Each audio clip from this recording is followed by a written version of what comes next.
Algebra में किसके प्रश्न गलत हो जाते हैं? अगर अलजेब्रा में पूरे नंबर लेने हैं तो वीडियो को अंत तक देखें। साथियों, इसके पिछले वाले पार्ट यानी वॉल्यूम 1 में हमने आपको ऐसे प्रश्न बताए थे जिसमें केवल एक ही एक्स था जो कि लेफ्ट साइड में रहा। आज हम अपने वॉल्यूम 2 में जो है आपके लिए ऐसे प्रश्न लेके आए हैं जो CTET UPTET 2020 में आया हुआ है, जिसके दोनों साइड में एक्स हैं। और दूसरा प्रश्न वो है जो CTET 2023 में आया है, जिसके दोनों साइड में एक्स भी है और नीचे भाग भी है। ऐसे प्रश्नों को हल करने की पूरी विधि और ट्रिक को जानने के लिए वीडियो को ध्यान पूर्वक पूरा देखें, कॉपी पेन साथ में रखें, नोट करते चलें। जहां समझ न आए वहां रोक के वीडियो ध्यान से नोट कर लें। चलिए शुरुआत करते हैं। जैसे ये प्रश्न आ गया 2020 का कि 5x + 3 = 2x + 18। देखिए, एक होता है पद जिसको बोलते हैं सजातीय पद। सजातीय पद आप जानते हैं, सजातीय का मतलब एक ही जाति वाले। अगर एक ही जाति के दो लोग मिल जाते हैं तो थोड़ा सी अपनत्व की भावना ज्यादा हो जाती है। यहाँ तक कि हम लोगों के यहाँ तो एक ही जाति के अंदर कई क्रियाएं भी होती हैं, कई सामाजिक और पारिवारिक संबंध भी बनते हैं। तो सजातीय का मतलब जिनकी जाति एक हो। और दूसरा होता है विजातीय पद। विजातीय पद। सजातीय पद का मतलब हो जाता है समान पद। क्या हो जाता है? मतलब समान पद। और विजातीय का हो जाएगा असमान पद। अब अगर यहाँ पे आप देखें तो ये 5x और 2x एक जैसे ही है। जैसे कहा जाए 5 सेव या 2 सेव।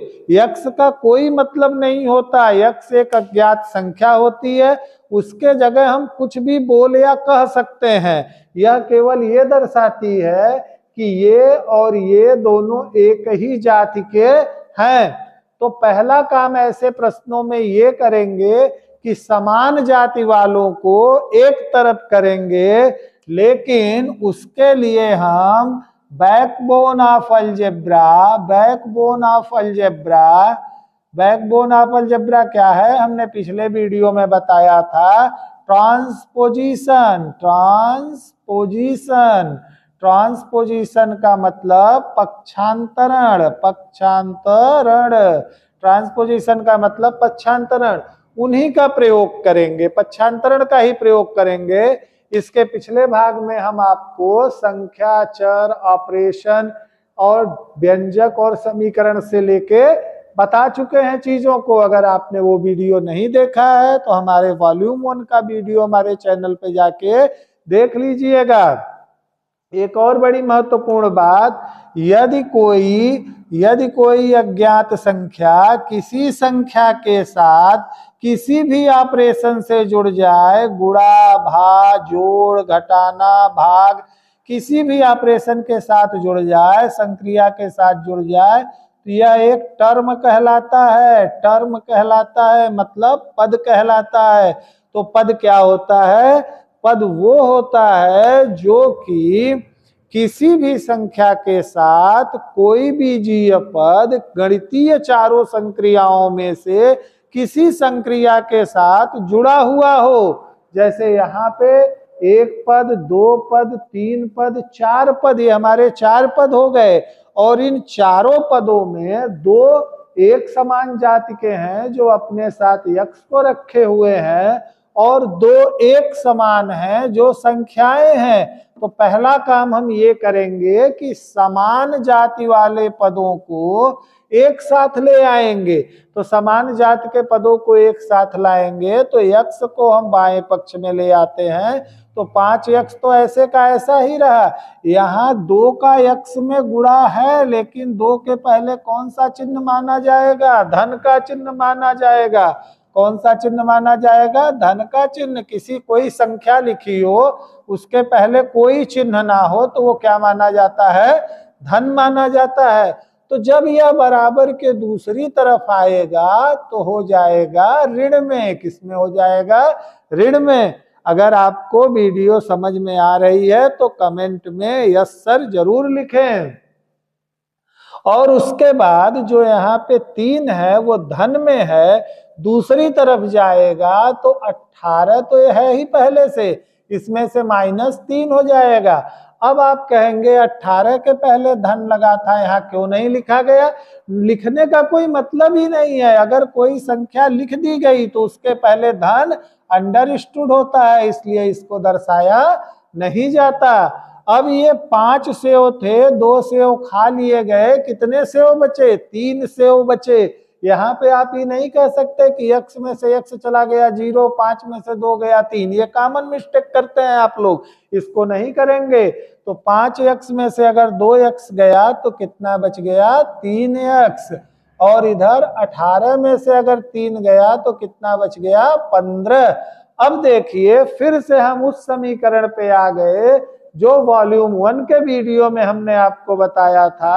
अब यहाँ पे क्या हो गया? 3 और x का आपस में क्या है? गुणा है।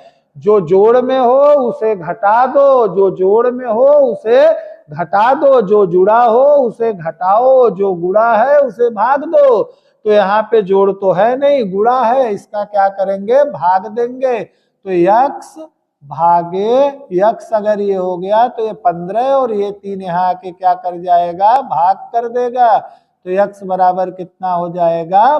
5। संक्रियाओं को हल करने की जो विधि होती है उसके लिए आप लोग सूत्र अगर याद रखें तो का को पहले साफ कर, ता पीछे दे भाग, गुणा करे धन जोड़ के, ऋण को दे घटाए।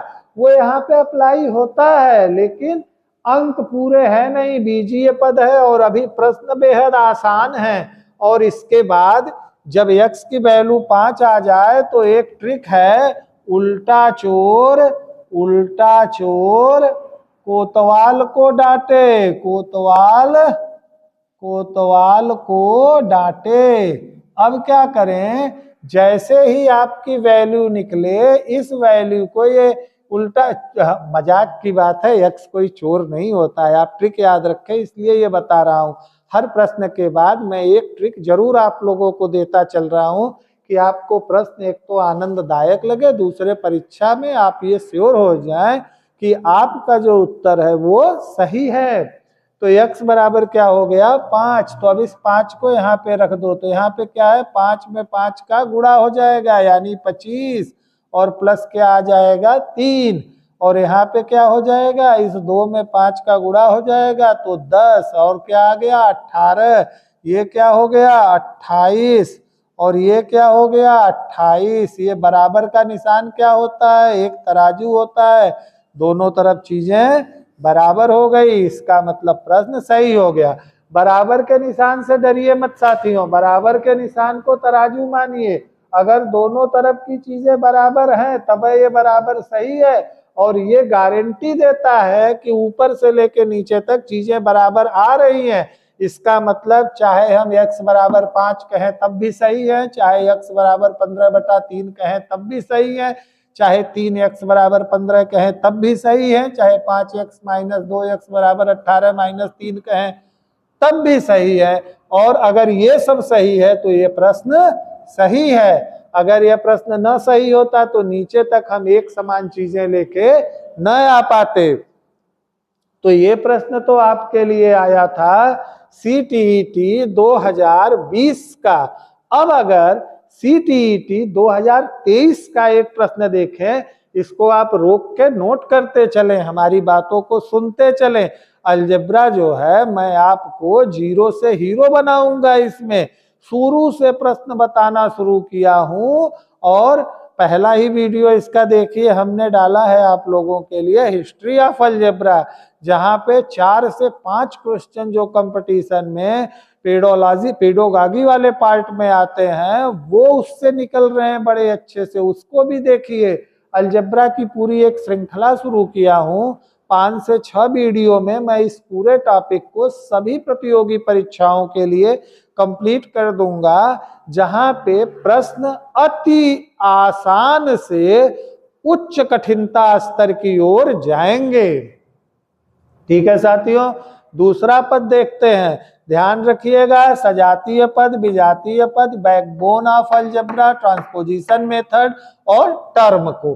टर्म जानना, पद जानना बहुत जरूरी है कि यक्स के साथ या अज्ञात के साथ जो संख्या जुड़ी है वो किस रूप में जुड़ी है। जैसे यहाँ पे देखिए, यहाँ पे जो संख्या जुड़ी है वो धन में जुड़ी है और गुणा में जुड़ी है। तो मैंने जो बोला आपको, काको पहले साफ करता पीछे दे भाग, गुणा करे धन जोड़ के ऋण को दे घटाए। तो यहाँ पे क्या है, हम पहले जो है गुणा वाले टर्म को देखेंगे, लास्ट में रोक के ले जाएंगे। पहले सजातीय पद एक तरफ करेंगे ना। देखिए उस प्रश्न को मैं सॉल्व कर रहा हूं, कौन कौन से मेथड लगाता हूं, ध्यान से देखिए। प्रश्न को पहले जैसे ही पहला वाला प्रश्न हल किया उस जैसा बनाना पड़ेगा हमको। उसके लिए हम क्या करेंगे, यहाँ पे जैसे जैसे प्रश्नों का स्तर बढ़ता जाएगा मैं एक एक नियम, क्योंकि सारे नियम तो एक साथ बताए नहीं जा सकते हैं, नियम प्रश्न के अंतर्गत ही आते हैं, इसलिए प्रश्न का अभ्यास करना बहुत जरूरी है आपके लिए। 3x + 5/2 is equal to 2x + 7/5, 2x + 7/3। देखिए यहाँ पे जो मैं पहला मेथड लगाऊंगा वो मेथड होगा क्रॉस मल्टीप्लिकेशन का। क्रॉस मल्टीप्लिकेशन,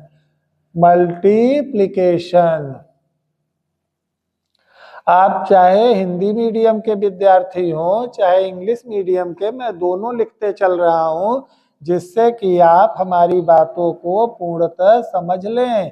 तिर्यक गुणा, तिर्यक गुणा का मतलब क्या होता है, इसके नीचे वाले का गुणा इसमें, इसके नीचे वाले का गुणा इसमें।